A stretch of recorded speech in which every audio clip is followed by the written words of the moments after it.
Hello everybody. With today's short video, we pretend to explain the basics of a cataract surgery. We are using here a technique that is called divide and conquer. The first thing we do is a sulcus, where we divide the cataract in two halves.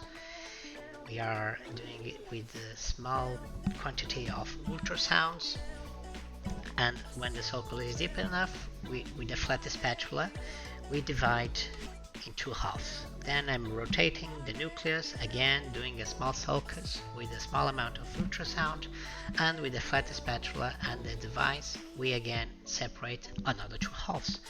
After I have three pieces, we are going to aspirate and fragmentate with more amount of ultrasound, always quite gently and always aiding with the flat spatula. Again, we rotate, we take another piece, gently with ultrasound and the aid of the spatula, we aspirate the fragments that we are taking with the ultrasound piece. And we are seeing the last fragment being done. This is a Alcon Centurio Vision Systems. It's a very advanced cataract device.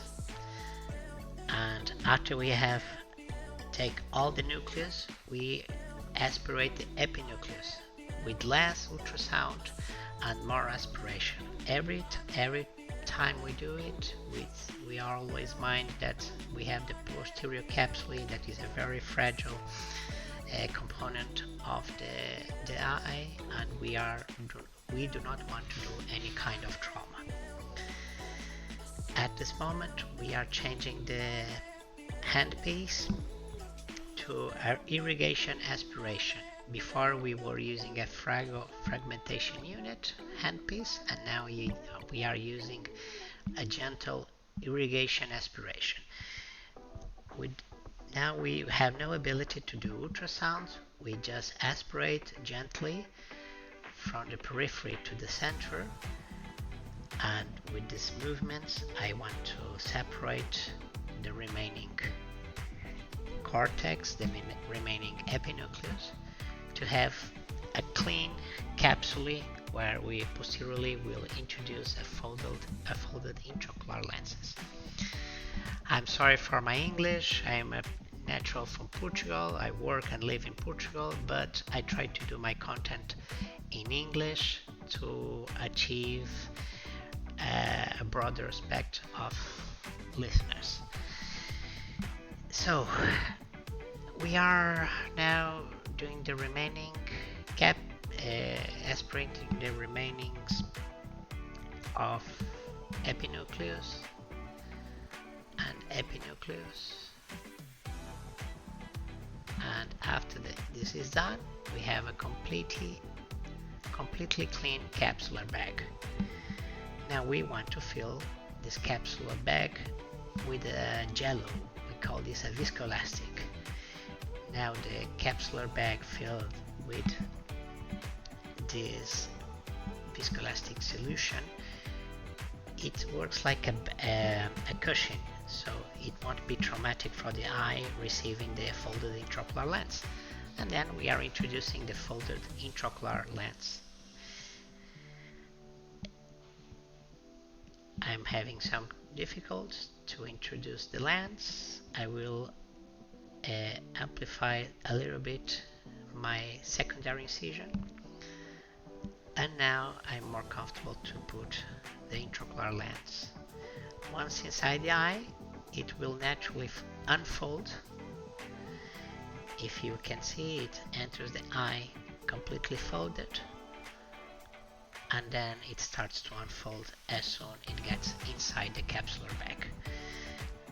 Gently with a flat spatula, I will accommodate the lens to the capsular bag. The haptics will start to expand, and in a few seconds it will be completely stabilized.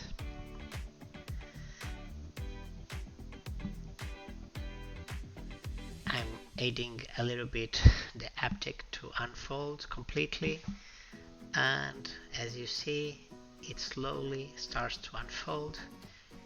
Sometimes it takes more time because with cold weather Now it's winter in Portugal, the lens are cold and takes more time to unfold due to the physics of cold. Once he is done, we just have to aspirate our viscoelastic. We do not want to keep viscoelastics inside the eye because it can raise the intraocular pressure and cause lots of problems. So we are just aspirating now the viscoelastics that we have introduced before. And the last thing to do here is to close the incisions. We do not suture, we do not use any type of line or any type of needles. We just, with saline solution, BSS, what we do is we close the wound with a gentle edema. Okay, we put a saline solution in the margins of the incisions done in the cornea, and that should be enough to close the wound without any type of stitches. After it's done, it's time to put some antibiotic in the eye. I prefer also to